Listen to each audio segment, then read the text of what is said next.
Napane kusanzwisisana inyika ipi neipi kutaurirana kunenge kwakanaka.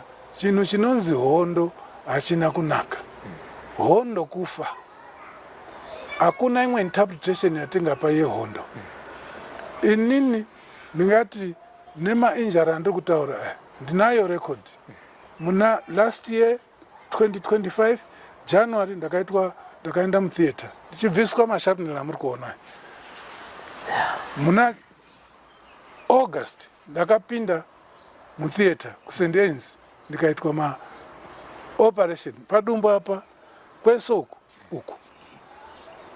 Amwe maribata mariona ndinawo. Gore rino ndakaenda mutheater. Asi chiremba akati amwe haachaiti kuti tibvise. Saka ndinokumbirisa inini kuti dai tarespektwawo nezvatakaita. Kuchembera tachembera, asi dai hurumende yaonawo kuti taitwa looked after.